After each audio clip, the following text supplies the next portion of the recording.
It's on. Okay, we're good. Folks. Okay, we are live, everyone. I'm going to go ahead and make an announcement to the shout box real quick.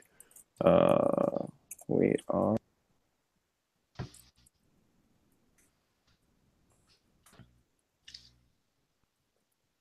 God damn it, imposter.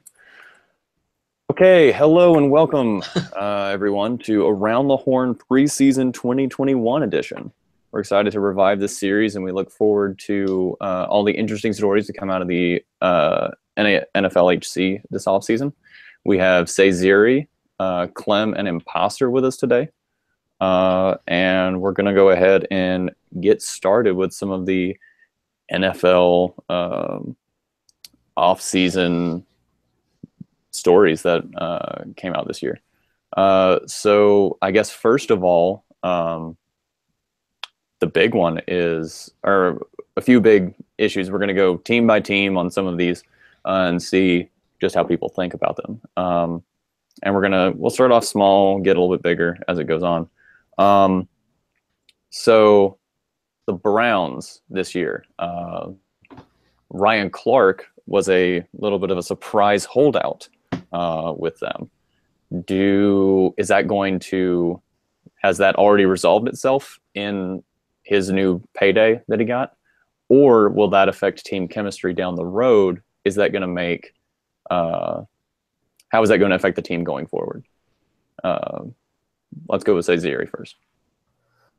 Well, so I think with everything going on in the AFC North, I don't think that the Browns need to be too worried about this holdout. I think it probably affects team chemistry a little bit, especially in the early part of the season. But as Bingo said in his review, he said that they're the most stable organization in that division. And I think the Browns are in the best position, all things considered, to win the division at this point.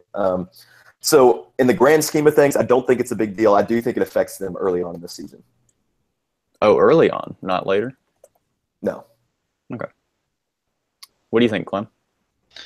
I think on the field, we'll see no impact at all. Ryan Clark's been there for like 6 or 8 million seasons, so he knows what's going on. He knows the team. He knows what's up. I don't think there's an issue. That front office is stable. They know each other. I think the issue you might see is with such a big contract he got, you might see guys like Ty Miller hold out next year. You might see guys on the defensive side start holding out, because if they see the contract that Ryan Clark gets holding out, they might say, let's get some of that money too. I don't think they're necessarily out of bounds to do that.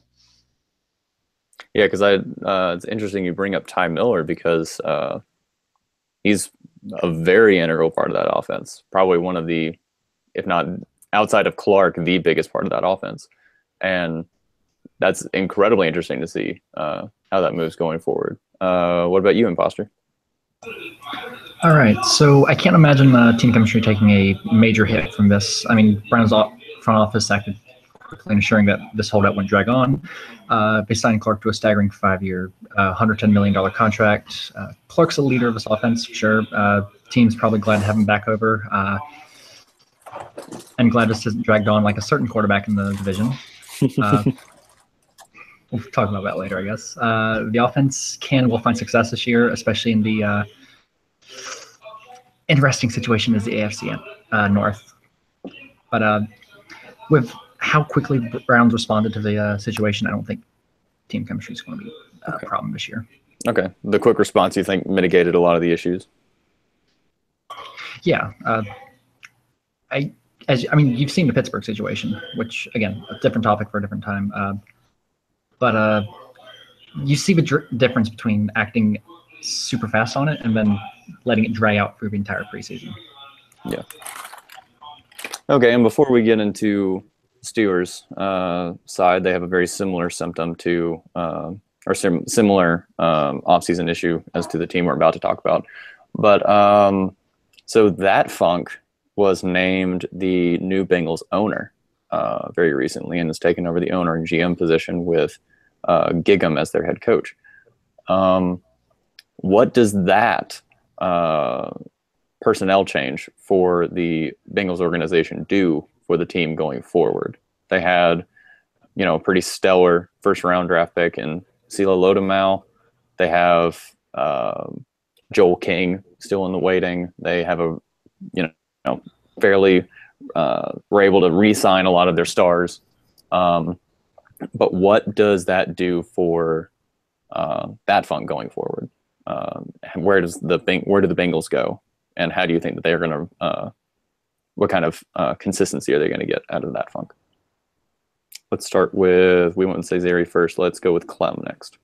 I think that Funk is a really smart guy. I think he's capable of doing the job.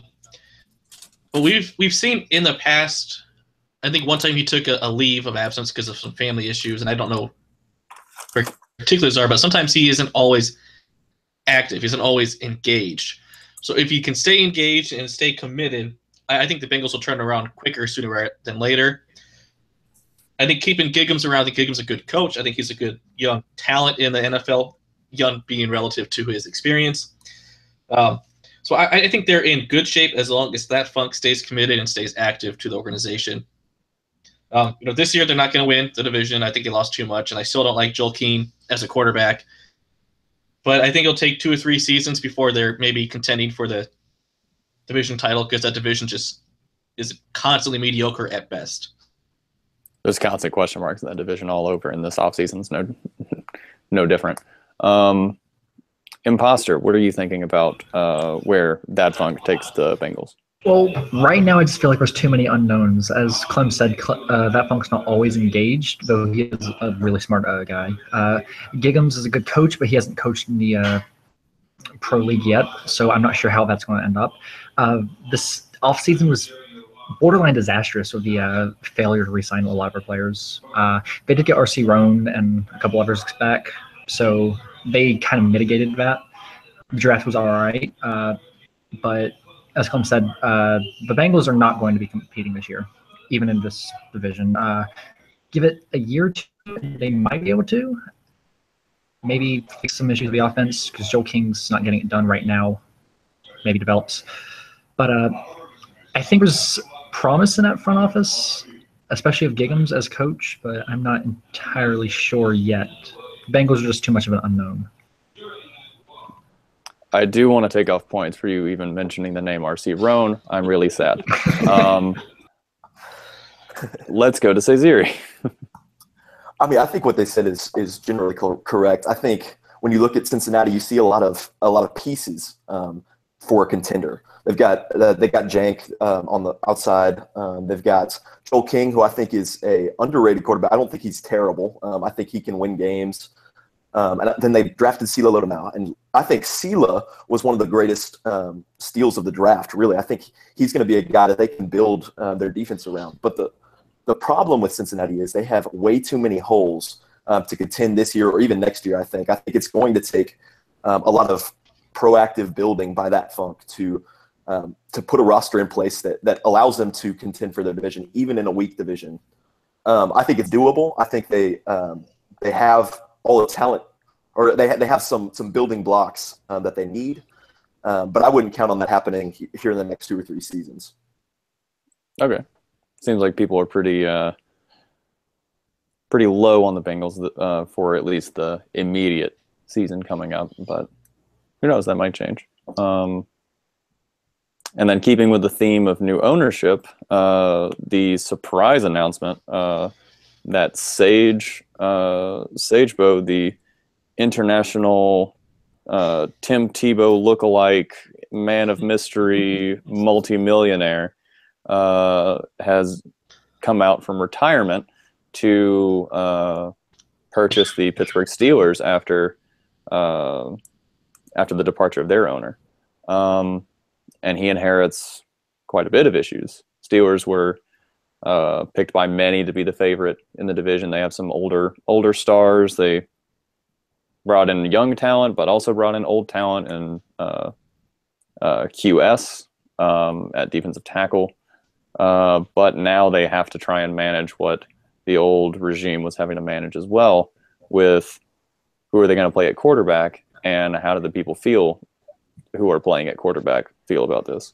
Because they constantly bounced back and forth between Rob Corp and Paul Davenport. So the biggest questions I have here are, what happens to the Steelers now that Sage and the new ownership are in? And what are they going to do with Paul Davenport? There's another question I'm going to ask afterwards, but the first questions are going to be, what is the outlook with the new organization, and where do you think that they stand for this upcoming season? Let's start with Imposter. All right, so it's an interesting offseason when the Bengals disaster is only the second most interesting thing in the division. Ooh, hot takes over here. So Sage coming out of retirement is probably the best thing to happen to the Steelers since Dane Wilson got there. So have to be a fine head coach. So I'm very confident in the Steelers front office right now. But the old front office left too much of a mess for that to be sorted out immediately. So similar to the Bengals, I can see this taking a year for them to get back on track. The Davenport holdout's not going to end well. I know Sage wants him back, but the offer period is up. So yes, unless there's some event, Davenport's going to be holding out for the rest of the season. The two quarterbacks they have as a result are Rob Core and Alan O'Hennessy, with O'Hennessy being handed the starting job this weekend. I don't like that move at all, and I don't think Chester Henson is good enough to be relied on with this offense. Two best players on that defense in Dane Wilson and Quentin Smith are very unhappy of the events. PB Holmes is very upset, although he's not as bad because he felt pretty happy during training camp. I don't think this is going to be a great year for Pittsburgh, despite the new office. But it's Sagebo. He's got tricks. He'll figure out what to do with his quarterback situation. As for Davenport, if he somehow ends up back in Pittsburgh, that's probably the best case scenario for Steelers. If not, I could see Baltimore going for him if the Brett Fisher experiment doesn't work out, or I can see the Eagles probably taking him as a backup because I don't see him as a starter anymore right now. So you think there's going to be a little bit of interdivision love going on between, or possibly in the future, possibly Davenport and the Steelers and Ravens organizations? I'm only suggesting that in case the Fisher experiment doesn't work out, which again we'll talk about that in a bit. But other than Baltimore, maybe New England or Buffalo, I can't see Davenport being a starter. I feel like a lot of teams are happy with their quarterbacks or have a quarterback to build on right now. New England has a whole bunch of. It's a breath of old talent, if we'll put it that way. Patriots are interesting. Yes. So I find it interesting that that's who you go with as the first team you thought of. But we'll see what happens with Davenport. Let's go with Clem next. How do you think that Sage and the new front office are going to take the Steelers, and do you think that they can be an immediate success? Yeah, I really like Tuscan. I think he's a really good coach. He's proven to be a good coach at Seattle, so I think he can coach in the pro level. And I think we all know that Sage is probably one of the top 5 GMs and front office people in the league. So I think immediately we'll see improvements. The biggest place you need to improve, of course, is quarterback. Davenport, I think his time in Pittsburgh needs to be up. The previous kind of front office didn't know what they wanted to do with him and Core, and it just never really. I think if they stick with one guy at quarterback who isn't Alan O'Hennessy, I think they can maybe win the division this season. I think that they're that good. I think they have good coaching and a good front office. So, for trade destinations for Davenport, I think I got a couple different places than Imposter. I thought Buffalo, too, maybe. They want to develop a guy. I also think maybe the Lions could look at him. If they're ready. They've kind of mentioned being ready to go move on from LeCount. So maybe they trade for a guy like Davenport now, sit him behind LeCount for a season or two, and then let LeCount go. Because I don't think LeCount's really anything special. I think he can let go of him and be just fine.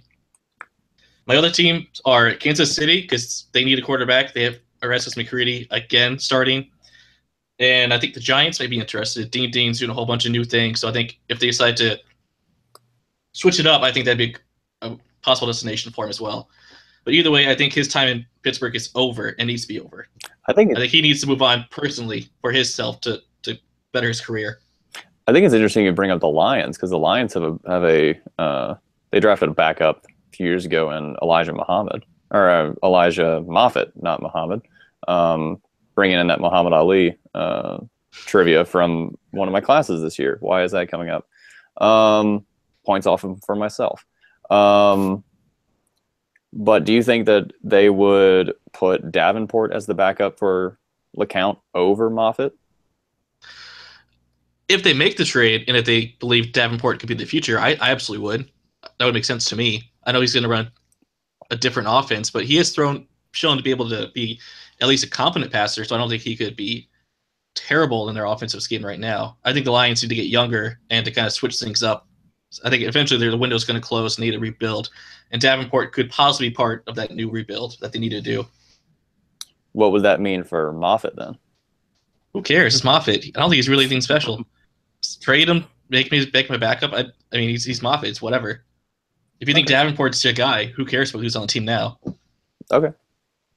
Just thought I would wonder. Ziri, what do you think about the Steelers situation? I like the hires, first of all. I think you both hit on it with Sage and Tuscan. I think they couldn't have gone out and gotten a better front office head coach combination to rebuild this team. They're kind of up a creek without a paddle regarding Davenport. It doesn't look like they're going to have many options with him unless they're like Imposter said, there is an event that allows them to address Davenport's situation. So right now, I don't see this team being competitive at all, especially if they don't even start core. But I feel like there are better quarterbacks on the scrap heap of free agency than there are on their team right now. But looking beyond that, looking at the future, Pittsburgh is in a good situation to bounce back. They're gonna have to get rid of Davenport. I don't think that relationship's rectifiable. I don't think they're gonna be able to mend that. But I think Davenport's going to be an intriguing option for a lot of teams. If all things considered, I would have really liked to see him in Arizona, but they've got T-Rod now, and so I don't think that's a realistic place for him to end up. I also had the Giants and Chiefs as possible landing spots. But one place I was considering, it might be a little bit out there, I think he'd be an interesting pairing with J.B. Blacknall in Denver. I don't know if Denver would be interested in a guy like him. He doesn't really fit their MO, but he seems to be a playmaker, and I think a playmaker in the Denver offense could be somebody that really excels. So I would like to see Denver at least inquire about his price and maybe try and see if he's a better fit for them than either of the Jennings. Denver is an interesting pick. We're going to talk about them soon, but that is an interesting fit with the Denver's focus on defense a lot, having JB Blocknall there. That could be a good fit, but it would just depend on their offense. Davenport is more of a scrambler, more of a mobile guy. Would that fit? Right. They have to change some things that they're doing scheme wise, but yeah. Interesting. And so to round out what I think people are seeing as a theme at this point, we're going to talk about the Ravens now. Reggie Watkins is no longer the signal caller in Baltimore.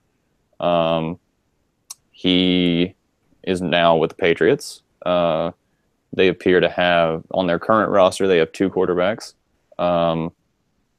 They have Fisher and Davis. And with the injury issues that they've had at the tight end position from Danny Patrick and the other guy that they just drafted, I don't remember his name. I need to get better notes. It puts them in a little bit of a bind for a team that normally did run a defensive-minded first scheme, not necessarily focused on offense too much, but Fisher was kind of seen as this.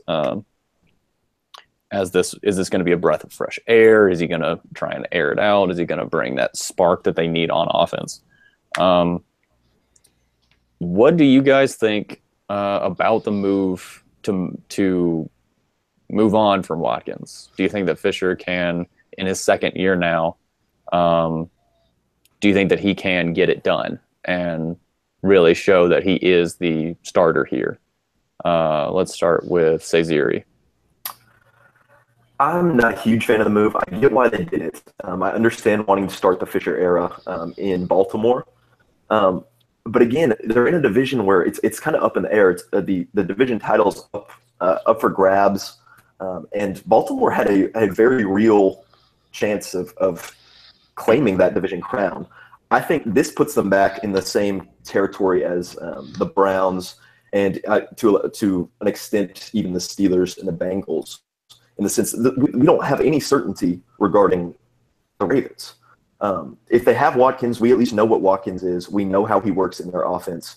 And I think Baltimore makes the playoffs. Brett Fisher's an unknown commodity.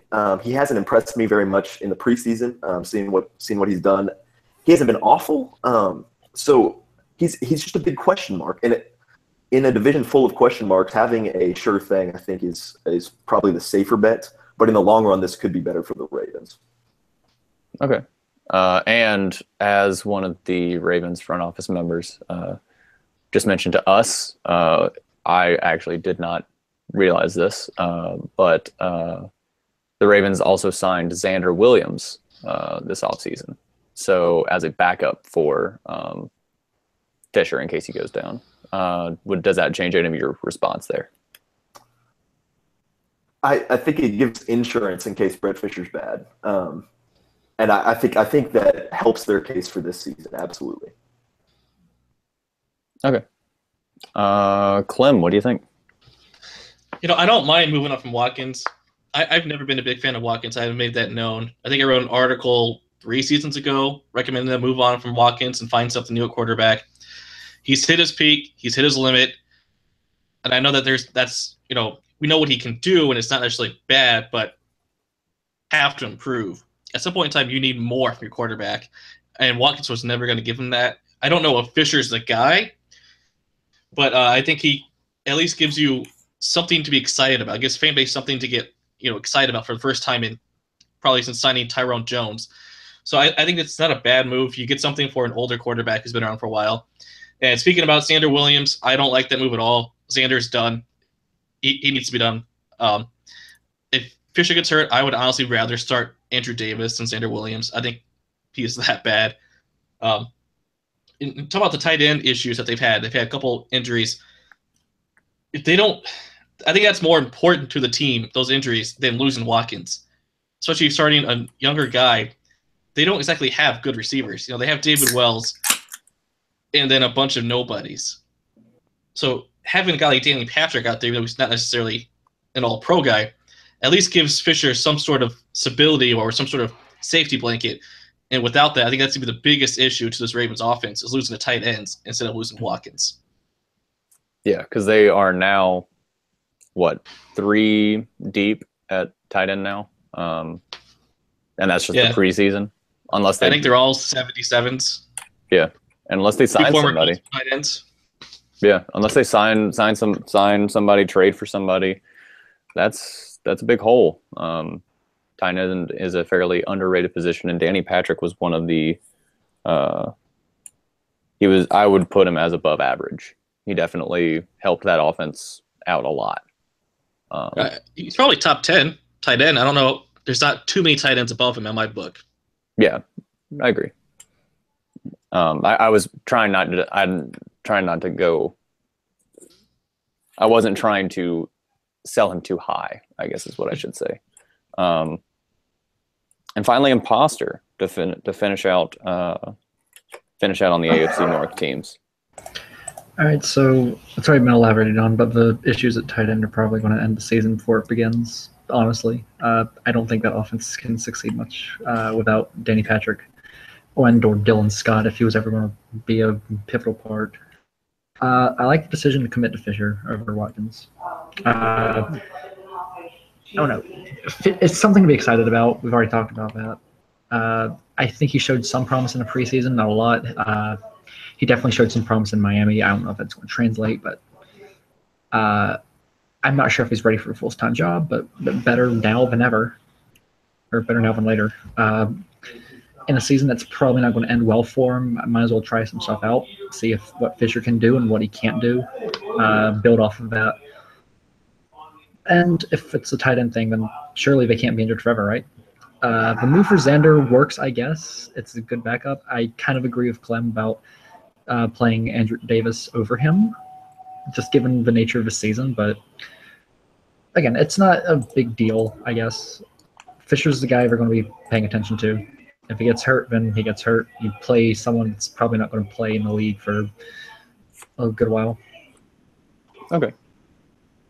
I guess at this point we'll do a AFC North edition of this, but we're going to do a trending up and down for the next few seasons for each of the 4 teams. So Browns, Cesare, trending up, trending down.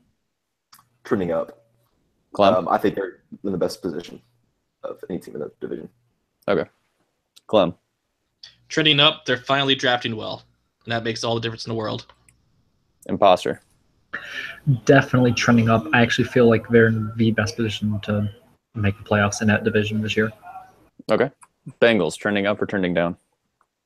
Well, we'll keep the same order. Cesare? Trending down. Okay. Clem? I'm going to say, I don't know that we can really give an answer to this question. There's so much turmoil and so much change in one offseason that I really don't know that we can say something. I think immediate future trending down from where they've been, but I don't know. 2 seasons, I don't know where they're going to be. I can't answer this question, honestly.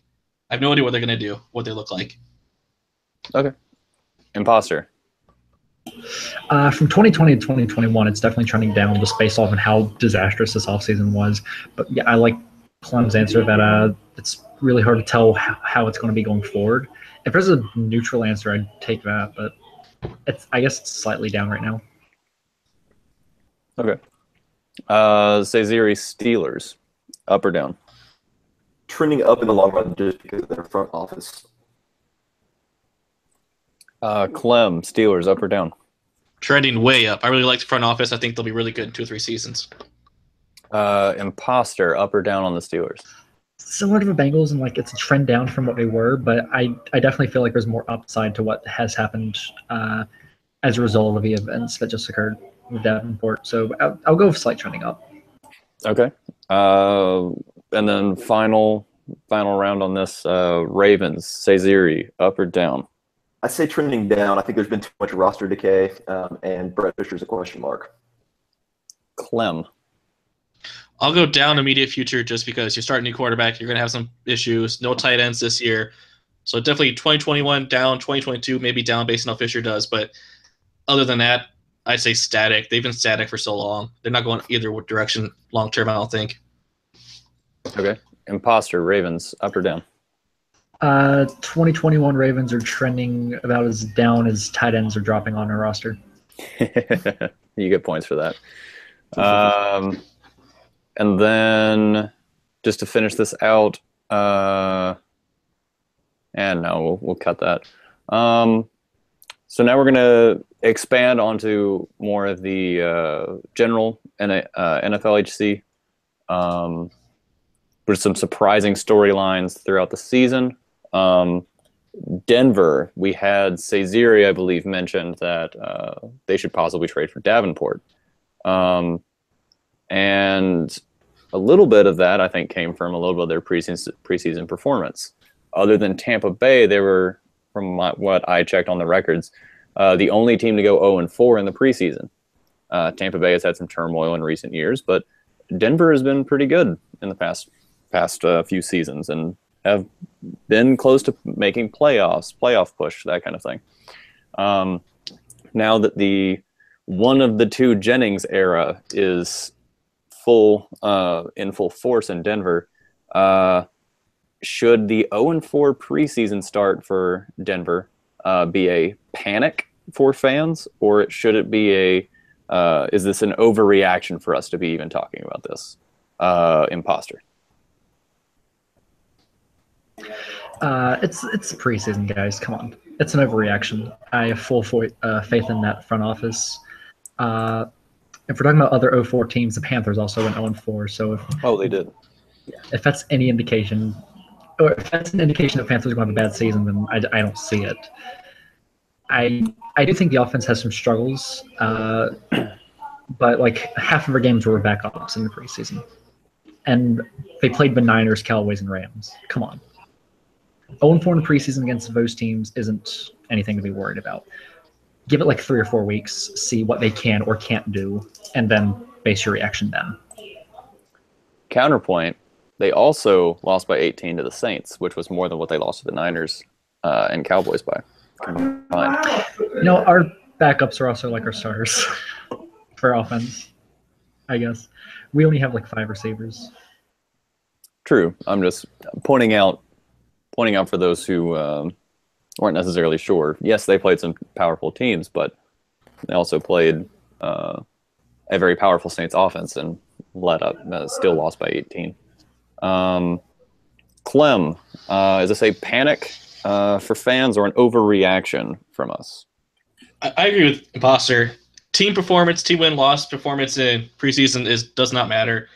What matters is avoiding injuries and individual performances by certain players, new guys and guys you just drafted. That's what you are really worried about in the preseason. If you lose all 4 games by 40 points, it doesn't matter as long as the guys that you care about don't get hurt and perform well themselves. So I think it's just a massive overreaction. This front office is very good. They got Bingo, Franz, and Jira. I think they're incredibly talented. I don't think that's going to be an issue at all. And like Foster said, wait till the games that actually matter happen before we start worrying about this team is struggling or not. Okay. Ceziri, what do you think about the Denver 0-4 preseason hype? I'll echo what they said. I think it's an overreaction. I think Denver is one of the more talented teams in the AFC. I think they'll very easily be contending for a wild card spot, if not for their division. And when you look at guys like Jarrett and you look at Bingo and you look at Franz, you see 3 of the top minds on the game. And so I think when you put the 3 of them together, plus the talent they have on the roster, I think J.D. Blacknall takes a huge step forward again this year. I think he's bona fide one of the best running backs in the AFC. And I think the Broncos win 2 games. 10? Yes. Okay. Do you think that they, with that 10-win prediction, do you still think that they go after Davenport if you like the team that much? I think going after Davenport is a risky play, but I think it raises their ceiling. But it might also lower their floor. That's something that they'll have to decide. But if I'm Denver, I'm making a play for Davenport and seeing what the price tag is. Okay. So then the Jennings era would end really before it really went anywhere. Yes. And speaking of something that was brought up to me about the 0-4 preseason, the Panthers had some moves that kind of surprised some people.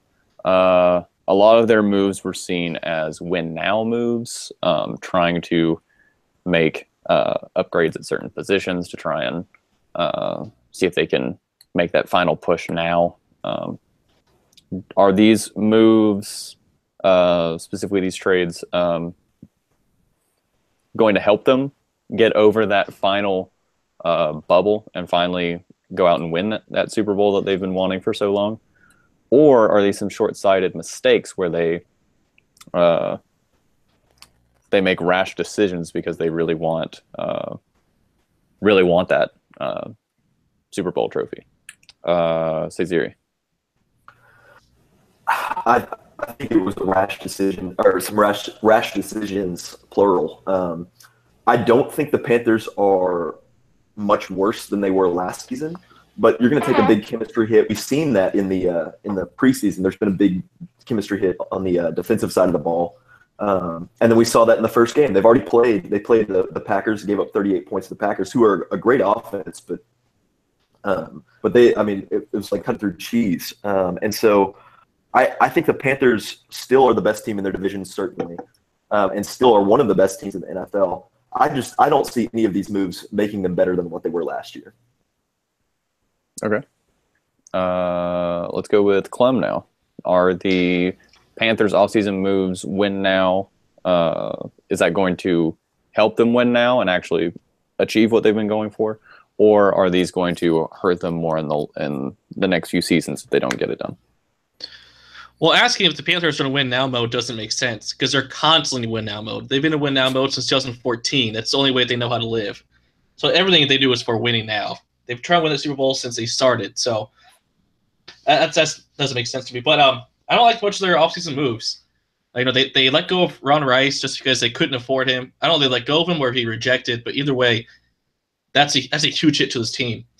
And to try to replace him, they traded for Demarius Strong. Now they gave up 2 5ths for him, which is nothing important, nothing big, but he's not going to come even close to the type of player Ron Rice is. And some of the trades they make, I don't understand. And they got a lot of draft picks for the trades they made, and the picks they took, I don't like. So nothing about their offseason or made them better. I think if anything, they got themselves worse. The only move I like is getting Jacoby Severance, but at this point, he's been traded like 3 times in 2 seasons. How excited is he actually be playing on the field anymore? Kill his confidence to know that he's getting traded around that much. So these moves working out for him, short term or long term, I think they got worse over the offseason. Some of the moves is not necessarily their fault. They've been in cap hell for 4 or 5 seasons, so some moves are kind of necessary to unload some cap. But overall, I don't like what they did. Okay. Imposter, what do you think about the Panthers moves? It's interesting that you brought up liking Severance, because I feel like that's one of our worst decisions this offseason. I mean, if you saw the Thursday night game, Severance struggled to keep up with Justin McCain, which that's probably a player that he should be containing at his caliber. He's a washed-up corner at this point, I believe. They went for one now. They have short-sighted mistakes, for sure. They couldn't bring back Ron Rice, and it was very notable against the Packers. They could barely pressure Jason Johnson, recorded no sacks on the day. Demetrius Strong is not going to be able to fill in for Ron Rice. They went for win now, but I feel like they're further away than they have been in a long time. Interesting. I will say I agree that it is surprising that they let go of Ron Rice is not a good way to put it. That Ron Rice did not make it back on their team. Considering he was tied for the league leader in sacks. But that's more. I know those struggles. Yeah, it's less of them not being able to re-sign him, more of like how do they not get him back? Yeah. Right. And let's go a little bit of a different route to a team that has been struggling for a little bit.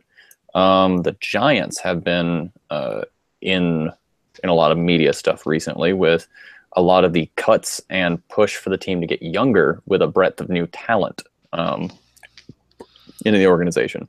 A lot of people have been kind of critical of the way that they're getting some of the talent into the organization in terms of cutting vets and adding in other, like almost I don't want to necessarily say it this way, but island of misfit toys in certain positions.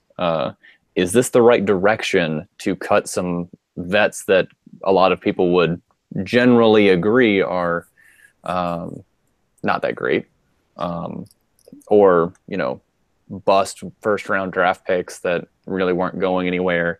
Is it worth it to just straight up not have them on the team and try out some guys who are more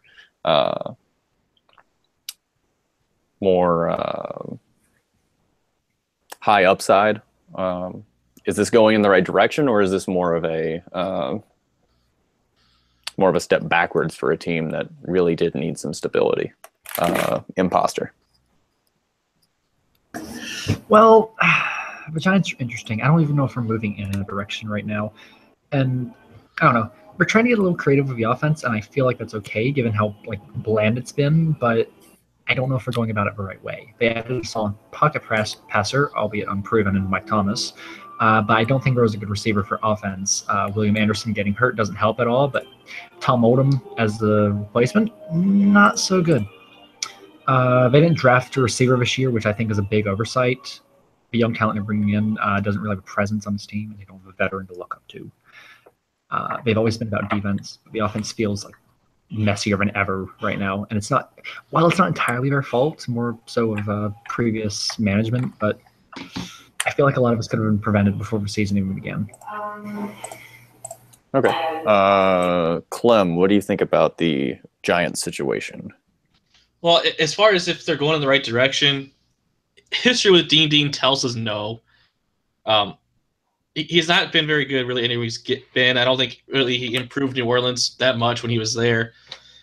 So I like the guy, but I just don't know if he really knows what he's doing much of the time. Now, as far as trading, getting rid of vets and getting younger, I understand the move completely. They need money. They don't have any cap. So getting rid of guys like Mark Harrington and trying to bring on a guy like Philip Fuller to take a spot, while you're going to see a huge decline on-field product, this team wasn't winning games anyways. We know that. They weren't going to win many games. So I don't necessarily mind that. I think it would have been better for them to try and maybe move a couple of guys for mid-draft picks if they could. But I just don't know if that this team is really moving in any sort of direction other than trying to get young and cheap. And that's the first step, I think, in the rebuilding process. So hopefully Dean has like a full laid out plan, and this is just step one. But I don't know. History tells us that may not be the whole. Okay, so a little bit more, I guess, almost a more positive spin of this could be step one of a program to try and get a little bit of rejuvenation. What about you, Ziri? What do you think about the Giants organization? I mean, it's obvious to me that Dean's blowing it up. He wants to change up the culture, change up the roster, which I get and I understand, and I think that's a good place for him to be coming from. However, I question the moves he's made. I will say one of the best moves he made was unloading Ulysses Smith to the Eagles. I think that was a net positive for both teams in that trade. But I think that was especially good for the Giants to help clear up some cap space. I like him taking a chance on Mike Thomas, but I don't really get the cutting of the receivers, the proven receivers who may not have a high ceiling, and then trading for a guy like Tom Oldham, giving up assets for Tom Oldham when Oldham doesn't appear to be anything more than a number 3 receiver if he even develops to that point. He had one of the highest drop rates of any receiver last year. I think he had only had something like 35 catches and had 7 drops, which just is terrible. And the Chargers gave up on him after one season. I don't really understand why Dean wanted him. I don't really understand why Dean wanted Will Fuller. I think there are other players that are comparable to Will Fuller that are better than Will Fuller that he could have picked up. And so I question the methodology, but the idea behind it, I think, is where Dean needs to be and what he needs to be doing. Okay. 2 questions for everyone. Just give fairly short responses. This will be very similar to the trending up, trending down from the AFC North thing. One of the more surprising moves, in my opinion, was moving on from RJ Stanford. While RJ Stanford has a little bit of a troubled history in the NFL, he was their starter, and is kind of interesting that they went with a backup from New Orleans to remedy the situation.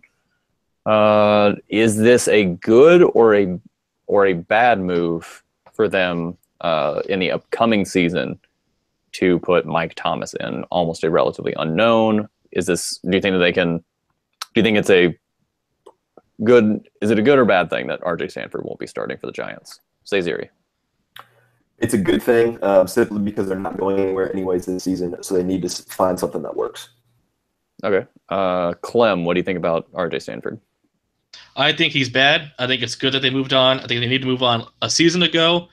I don't know about Mike Thomas, but like Cesare said, maybe you're not going to win games anyways. Try someone new and see what he can do. Imposter, RJ Stanford, yes or no? If there's any positives, RJ Stanford, his time at the Giants definitely wasn't showing it. Mike Thomas is definitely an upgrade. But do remember that 0 touchdowns and 3 interceptions did win a playoff game. There we go. I was hoping someone would bring that up. And then final question for the Giants before we move on. What is the Giants' win ceiling this year, and do you think that it is attainable for them to reach the ceiling that you put out there? Clem. 2 wins and no. Wow.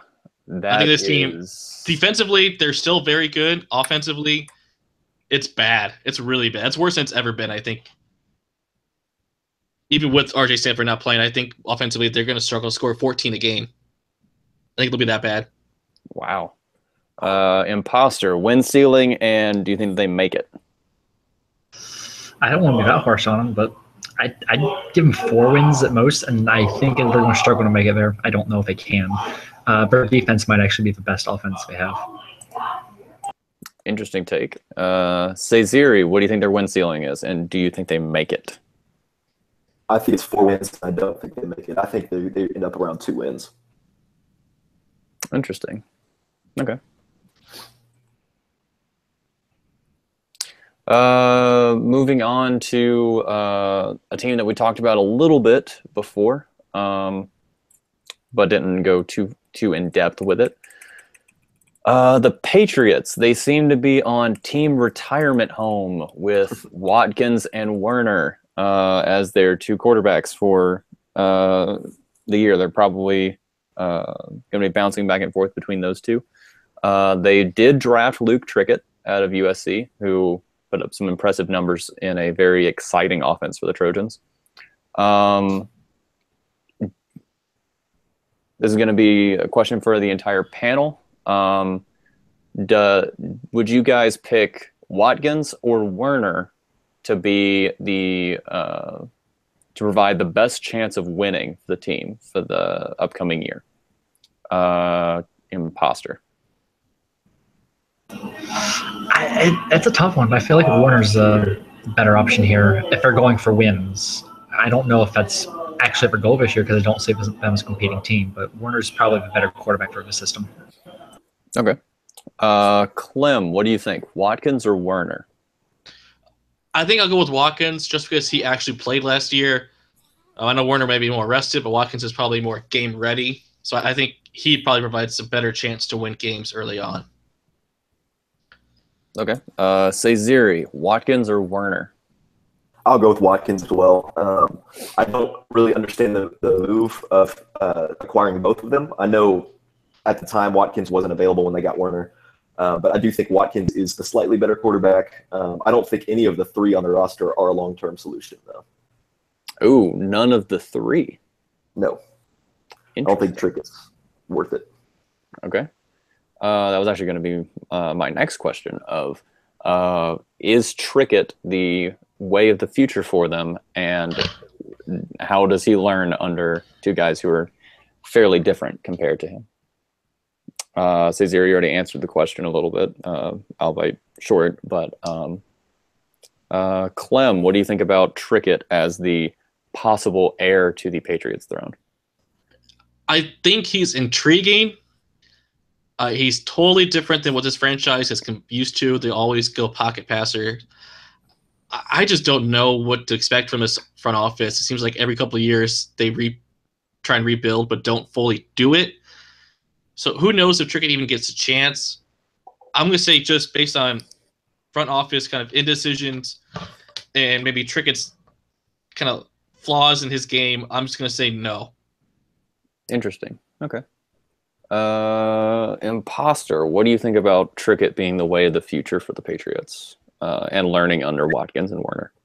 Well, firstly, I don't know what kind of double mentor voodoo this is in New England, but if it works, then power to them. I feel like if Trickett's going to succeed, it's not going to be in New England. I feel like unless they build around him, this is not going to work at all. But I do think he's exciting enough to be a prospect somewhere else. I just can't see it with New England. Interesting. You bring up a little bit of a question that you bring up a surprise question from me. Does Trickett get traded in the middle of the season? This season? Yes. At some point during this season, do you think Trickett gets traded? Not at all. Not this season. I'd be surprised if they traded someone they should be trying out, honestly. Okay. Let's see. And then kind of in the same vein of talking about Watkins and Werner, it's a massive offseason of free agent moves. This is probably the biggest flood of free agent moves in the that we've had in the sim. And this is going to surprise a little bit of the guests, but we're actually going to divide this up. 2 players for each of you to answer the question. Who is slated to make the biggest difference this season for their team on the offensive side of the ball, and who's going to make the biggest difference for their team on the defensive side of the ball, if that works for everybody? Is that something that people are good with? Yeah. I got my guys. Okay. Let's start, since you have them. Imposter, who is going to make the biggest impact on the offensive and defensive side of the ball? All right, I'll start with defense because that's the easier one to answer. Ron Rice for the Jaguars is going to be insane. Jacksonville's a wacky team, but Ron Rice might be the piece they need to be a true title contender. They didn't have that last year, and just having Ron Rice in general is a huge boost to that defense. I'm actually super excited about that. Offensively, Question. Yes. Does Ron Rice make it into the trick plays? I'm going to go no for now, but I wouldn't be surprised if he somehow ended up there. Because that'd be the Jacksonville style. Because Ron Rice might be the answer to both of these questions. If he is, then I don't know. That'd be amazing. That'd be amazing. I want to see it. I'd like to see Ron Rice on offense. But for now, I think I'm going to go Ronnie Montgomery to Kansas City. There's not too much to pick from on that side of the ball, I feel, but at least with Kansas City, you're giving Erasmus McCready a really good receiving target in Montgomery. So if this somehow does work for the Chiefs, then that's probably why. If not, then I don't know. Kansas City doesn't inspire me. Okay. Ziri, what do you think about the offensive and defensive free agent moves? Who do you think makes the biggest impact? Defensively, it's got to be Ron Rice. I mean, he's going to a team that has already proven they can win games in the regular season. I think he makes them a legitimate Super Bowl contender. He's going to put pressure on a quarterback that they didn't get last year, quite frankly. But offensively, we'll go to their divisional rival. I think Thomas Wheeler to the Titans is huge. I think the Titans are one of the teams I'm highest on this year, entering this year. I think the Titans are going to contend for a playoff spot. I think Thomas Wheeler is really the main reason for that. They have a great young defense, and then you bring in a proven quarterback. He's probably a step below the elite quarterbacks, but he's above average. He can win games, and he's in a relatively stable situation, which he hasn't had in Kansas City. So I like Thomas Wheeler to the Titans and leading them to the playoffs. Interesting. I honestly kind of forgot that Wheeler went to the Titans, but do you think that he's a candidate for biggest turnaround? Absolutely. I'd be interested to see how much he's used in the Titans offense or how he's used. But I think this is absolutely an ideal situation for him, and therefore he could very well win that. Okay. Clem, who do you think are the biggest offensive and defensive free agent moves this season? Well, both my guys just got taken, so I'm going to repeat them anyways. Defensive end Ron Rice. He plays AFC South. You have Aaron Shea and Thomas Wheeler now in the division. Toughest in the league. So if you don't have a pass rush in this division, you're not going to – and like everyone said before me, they didn't have a pass rush. So Ron Rice is the biggest upgrade anyone got on the defensive side of the ball to anyone. For offensively, Thomas Wheeler, I think the biggest issue the Titans have had a couple of years has been kind of subpar quarterback play. I think you bring in Thomas Wheeler, and we know that Chris Bell as a running back is not very good. So I think they're going to air it out a lot. And I think I have Kevin Williams on the outside there. I think immediately if those two strike up a good chemistry, I think AFC South needs to watch out for Tennessee, and I think they can make a wild card this year. I think we could see 3 playoff teams out of the AFC South alone. Ooh, interesting. That's a spicy take there. And I guess going along with that question, you do bring up the strength of the AFC South. do you think that they are the strongest division in the NFL this year? Yeah, I do. I think you have the Jags and the Colts, who I think could be legit or very serious, legit AFC contenders to go to the Super Bowl. I think you have Tennessee, who's very clearly a threat to go to the playoffs. I think they could take down either of those two teams ahead of them. Houston's not going to be very good, but they have Rome at coach, so every once in a while he's going to upset somebody he shouldn't. So I think AFC South could be the toughest one to win this year, just because of the strength of those top three teams, and kind of a bit of a wild card in the Texans. Okay. Say Ziri, who do you think is the strongest division in this upcoming season? I have to agree. I think that AFC South has three legitimate playoff teams in it. I don't see Houston making much noise, but considering how good Indianapolis and Jacksonville already are, and how good I think the Titans will be, especially with I believe the Colts got Ryan Mitchell to add to their passing attack. I think the Colts have the best passing offense in the league, and I think three teams could very well make the playoffs. I would agree with that. Imposter, who do you think is the which division do you think is the toughest this year? I'll go with a change of pace and say the NFC West still. The Rams remain one of the strongest teams in the league despite losing a couple key players, notably Cliff Chamberlain. The Niners really did perform really well last year. They don't lose too much. Troy McCray may have stalled in production, but I don't think that's a major concern. Their defense is still really great. Seahawks are in a wishy-washy rebuilding mode. We're we need to rebuild, but we also don't. They added Zion Adakwa, of all people. So I don't think they're a pushover, despite being in a state of limbo. They're going to be a tough outing either way. The Cardinals have been slowly chugging along of a rebuild. They had 3 first-round picks this year. I think they did. I don't think they were home run hits, but they were definitely really good. They drafted well the previous 2 years. And I think the Cardinals are almost there. Almost there. Definitely not going to be as easy to beat as they have been, say, 2 years ago. Yeah. I guess that also brings up with the Cardinals the interesting draft that they had with the 3 first-round draft picks that they had. Some people having questions about who they picked. I like a lot of their picks, but I think that does, Randy knows what he's doing, and the Cards are going to be turning it around, I think, especially with T-Rod at quarterback. And the kind of draft that they just had, I think that they are a very strong candidate for turning it around a lot faster than what I think people might expect. But anyway, and then we're going to get into a little bit of preseason picks. Who do you think wins MVP? Let's go say Ziri. Who do you think wins MVP this year? I'm going to give it to Christian Skaggs. I think the Panthers still make the playoffs and make some noise in the playoffs, riding his arm. They've done it for years now, and I think they do it again. I think Skaggs continues to pick apart his division.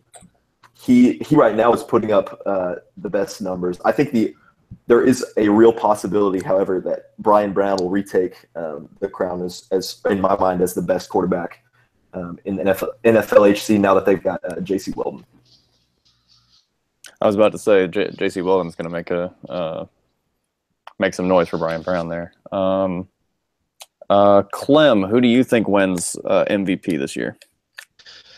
I'm going to surprise you all and say Aaron Shea, quarterback of the Indianapolis Colts. I want to mute you so bad right now. Homer pick. With the addition of Ryan Mitchell, and we have Rashad Simon and Mosey Bartos, and with virtually no running game, it's going to be all on to win games. And if we get 12, 13 wins, I think there's no other pick for. Okay. Imposter, who do you think wins MVP? I'm going to go with the guy opposite of Skaggs from this past Thursday. I think Jason Johnson has it this year. Nam has been really good, taking a huge step forward this offseason. Did really well against Nate Tenzing yesterday. Justin McCain skyrocketed last year. He is a great wide receiver, number 2 for the Packers. Jazz Durant is a pretty solid running back. maybe not the best on the ground, but he is a legitimate threat on the as a receiving running back. That Packers offense has been moving. I don't see anyone stopping him, especially in the NFC North. Bears and Vikings are going to get kind of shredded by that. Must be nice to play them. But yeah, Jason Johnson's probably going to have a really good year, and it'd be amazing. It'd be amazing if he doesn't win it, I think. A little bit with the theme of this. I'll throw in another question before we get to Rookie of the Year. I guess a yes or no, the MVP this year will not be a quarterback. Clem. No. Imposter. No. Say Ziri. No. Okay. Rookie of the Year picks. We're going to go offensive and defensive Rookie of the Year picks. Say Ziri is the offensive Rookie of the Year. Who do you think is going to be the offensive and defensive Rookie of the Year? Offensively, I think it's going to be Denoris Jackson down in Tampa Bay. I think they're going to be able to really center a ground-heavy attack on him. I know they got Taylor Hayden. He's a bit of a wild card as far as performance goes. So I would expect to see D&J get 1,200, 1,300 yards and 10-plus touchdowns. Defensively, I'm not quite as sold on anybody, but I think Sila Lotomau in Cincinnati has the skills that will translate immediately to the NFL, and I think he could end up making a lot of noise for them in their division and nationally. Okay. So we have actually those are back-to-back picks at the 10 and 11 spot, being the Rookies of the Year. Clem, what do you think about the Rookie of the Year prospects? I think offensively, I'm going to go kind of generic and just get Tanner Bowman. Yeah, sometimes you have a rookie quarterback starting for a team. They don't have any weapons, but if he, 3,000 yards, throws more touchdowns than interceptions, gets a win improvement, I don't know who else.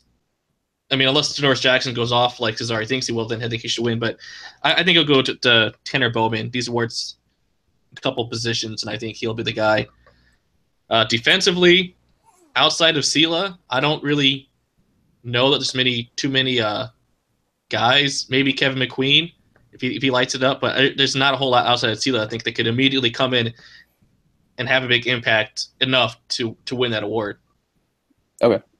Imposter, who do you think offensive defensive Rookie of the Year are going to be? I'm surprised Cesare didn't bring him up since he was talking about him during the MVP talk. J.C. Weldon is in a fabulous position right now. Number 2 receiver for the Dolphins, Brian Brown throwing to you. How do you not capitalize on that? J.C. Weldon is going to have a phenomenal year in the AFC East. Defensively, it's a lot trickier because I don't think there are many great defensive picks. I don't want to say Silent because he doesn't strike me as a defensive tackle that can make these big plays in the backfield. So I'm going to go with the other defensive tackle taken. I think Hudson Adam for the Colts is in a fantastic position. He's a more explosive guy getting into the backfield. He takes over for Quentin Smith, who I believe did wonders for that Indianapolis front line. So I feel like he's in a better position to win this award over Sila. Okay. And keeping a little bit with the theme of rookies, here's a question that I just thought of. Where do you think how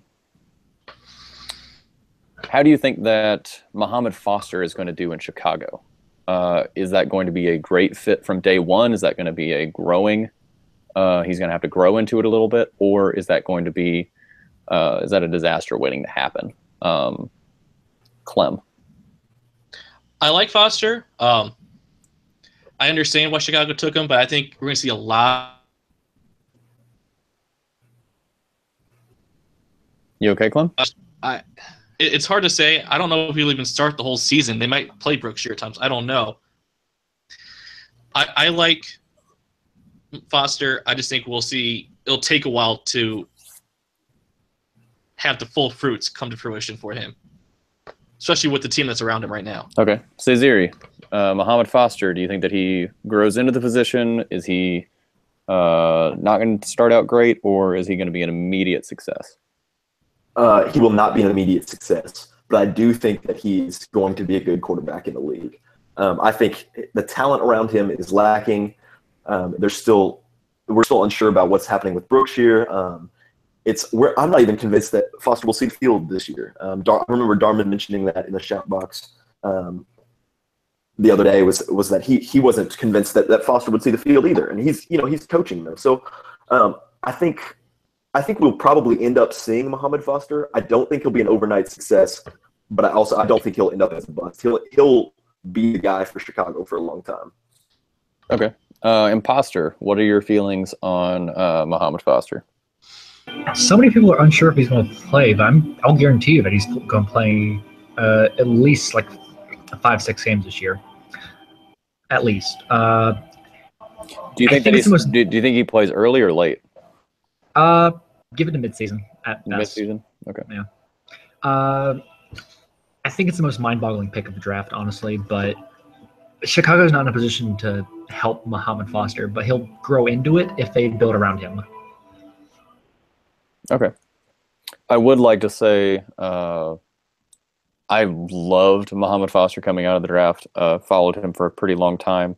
But if it was up to me, I would tend to say that this is regardless of where he is. I'm not saying anything about Chicago, but it's going to take a lot of work for him to get up to that level. He was a very raw guy coming out of college, or coming in out of high school into college already. His freshman year stats were not great, but he quickly turned that around. He showed those flashes. He had that early season flash his freshman year. But it's just one of those things where he, being in the Big 12, having followed him a little bit, he has all of the potential in the world. It's just, I think it's going to take a little bit to get him going. He does seem like he's not one of those, I think, perfect ready day one starter type guys. But I think he has all the talent in the world to do it. Let me think. I kind of want to ask one or two more questions. There was one FCS player taken in the first round, and it was Deontay Davis out of Tennessee State to Denver. How do you think he does in his rookie year, coming from the FCS level to the NFL level? Is the level of competition going to be difficult for him, or is he going to succeed pretty much right away? Cezeri. I think the talent is there for him to see. I remember scouting him and really liking what I saw. The only issue, or one of the only issues, was the fact that he came from Tennessee State. I think there's going to be an adjustment period. I don't know how there can't be. There's an adjustment period generally jumping from Power 5 football up to the NFL. And so I would expect that he struggles a little bit, but he is in a good situation in Denver. He's got talent around him to help him, to take some of the pressure off of him. So for him, I think he's in a great situation to finish the year strong. But it'll take him a while to get in this the swing of things. Okay. Clem, what do you think about Deontay Davis as a NFL player now? Not a prospect, but a player. First off, this is such a Denver pick to make. I mean, I don't think anyone else would have made this pick in the first round besides Denver, but completely agree. It's FCS. We still don't know much about them generally moving up to the next level. So what I would say is I don't know what to expect out of him. I think there's going to be a ginormous adjustment level for him, way more so than any other player that was taken in the first round. So I really don't know what we can expect out of him. I don't think he might struggle a lot this season, might not get many sacks, but if they really like him, they just need to give him time. He's not going to be a Charles Woodson for him. Okay. Um, Or is it Johnson? I don't know his last name. My bad. Points off. I'm messing with you. Imposter. What do you think about Deontay Davis in Denver? You'll see flashes of him this year, but it's going to be a struggle for the most part. There's a lot of raw, untapped potential from him. Playing in the FCS, that's not really a good indicator of how good he can be. So I think he's going to be okay. I just don't know if you'll be able to see that now, outside of maybe 2 or 3 games. Okay, so you think he's going to be a 2 or 3 year down the road? You realize that he's, you look at his stats and see how solid or good he is, kind of deal. Yeah, I feel like it'll be like a slow, like exponential growth. Okay. I guess one of the last questions we'll get out here. We already discussed J.C. Weldon. He's in a fantastic place in terms of quarterback, in terms of location. Miami going up to get him. They're going to love J.C. Weldon from what a lot of people would tend to predict. He was a stud in college. But most of the other wide receivers went in the later end to in a more so you have Luke Cobb right after him to Minnesota. You have Geno Harris to New England. You have Tyron Chambers to Buffalo. You have Hakeem Black to Houston. Malcolm Davis to the newly minted Las Vegas Raiders, and Adam Coles to the New York Jets. Of these 6 wide receivers, taking out J.C. Weldon because we already talked about him, said that he was a possible Rookie of the Year candidate. Out of the 6, which one is in the best position and which one is going to have the best season? May not necessarily be the same answer. Imposter. No, I actually like Hakeem Black to the Texans. I think LaShore to Black is a really nice connection waiting to happen. So while he's not going to have a great season this year, because it's Houston, we're probably not going to make many waves right now. I feel like him getting along with LaShore and developing a really solid connection is going to be really tough. Because Hakeem Black is good. Don't get me wrong. Just give us some time. Malcolm Davis is probably in the best position in terms of success. With Nick Hall throwing to you, you're also 6'6" and tower over most of the corners in this league. You're kind of in a good place to succeed immediately. Okay. I think Malcolm is going to be a repeat answer on this one, but I was just curious to see what other people thought. Clem, what do you think about the other 6 first-round wide receivers? I think in terms of who's going to have maybe the best season, my guy would probably be Luke Cobb, just because Minnesota has no real receiving threats outside of him. They don't have much of a running game. So I think Bardell to Cobb is going to have to be an explosive connection for that team to try and compete this year. So I think Luke Cobb will have the best season. And I don't know if anyone besides Malcolm Davis is in the best position long-term to succeed, because, again, Nick Hall is incredible. So I think he can have a really good long career in Las Vegas if he and Nick Hall develop a good relationship there. Cezeri, what do you think about the other 6 first-round wide receivers? Who do you think is going to have the best season? Who do you think is going to who do you think is the best fit for long-term? I think long-term, Malcolm Davis is absolutely in the best situation. He went to a very good team that made the Super Bowl. He's got one of the best quarterbacks in the country, or in the nation. But I think this season we're going to see quite a bit of performance from Geno Harris actually on the New England Patriots. He's currently listed at 3rd on their depth chart, which is interesting to me. I think he'll move up, but with really a lack of anyone else on their offense, whether it be running game or receiving threats, I think Geno Harris steps up in a big way. I think he's super talented, and I can see him leading their team in all the major receiving categories. Okay. just because I haven't got a chance to say a lot in terms of answers for me. I would tend to think that the best season, it's kind of interesting. I'm going to take a look at this again.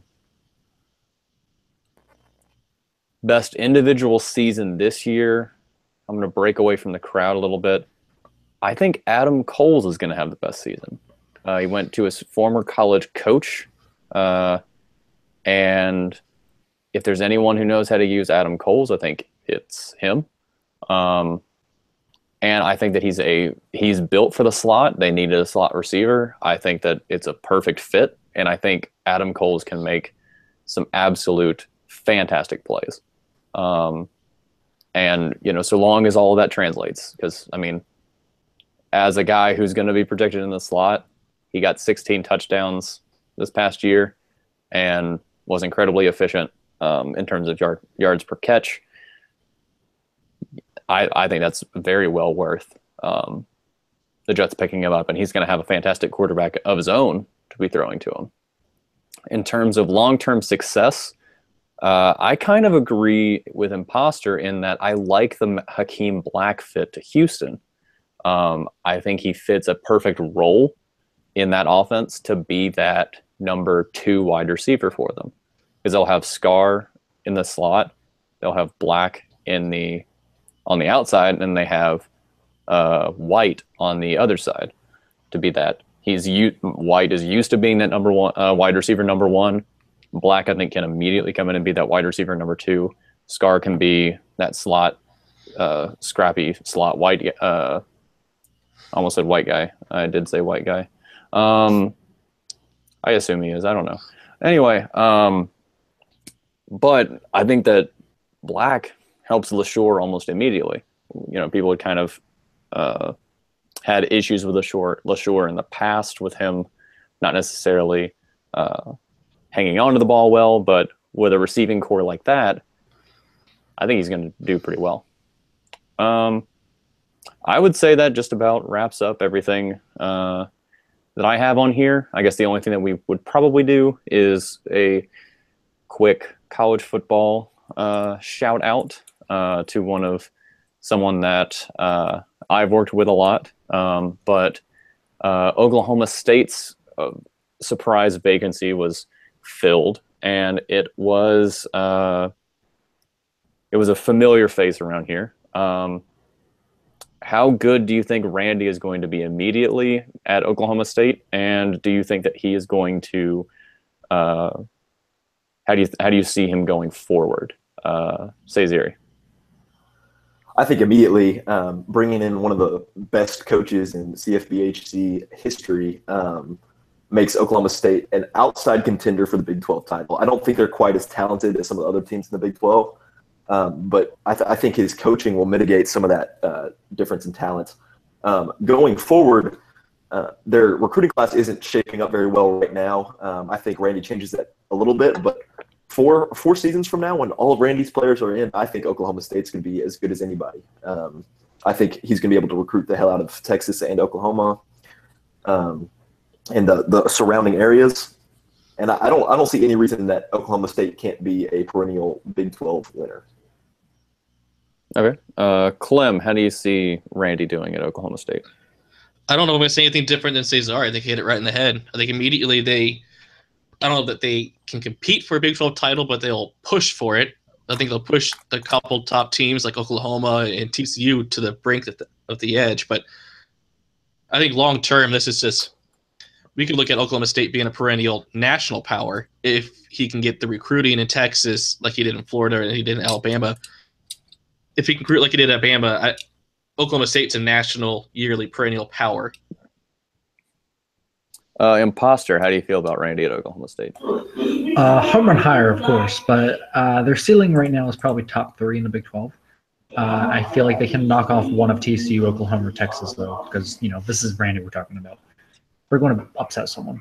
If we're talking long-term, recruiting in the Midwest, closer to Texas, is a lot different than Florida, I feel, especially if danger bullying the rest of Texas. I think he'll find success recruiting, though, and Oklahoma State should be a perennial Big 12 contender, possibly national title contender. I don't think he'll see the same success that he did at Bama, though. Ooh, interesting. Not as much success. And I will say, as the only coach in here who has who has recruited Texas, Texas recruiting is very different. It is absurd, the amount of stuff that you have to deal with. But anyway, I appreciate everybody coming out, listening to Around the Horn. I hope everyone enjoyed it. I know that I did. It was incredibly entertaining. And I would like to thank Zaziri, Clem, and Imposter for helping me out on a fairly short notice. Kind of made this come around in just a few days. And I hope everyone enjoys their weekend. And that's it. Thanks for hosting. Who won? Not me, because I deducted points on my own, or for myself, for making various mistakes. I'm gonna go. Who won? Who I was not keeping track at all. We all win. Yeah. The site wins. The real winners were the friends we made along the way. That's right. Getting wholesome in here. But anyway, good night, everybody. Night.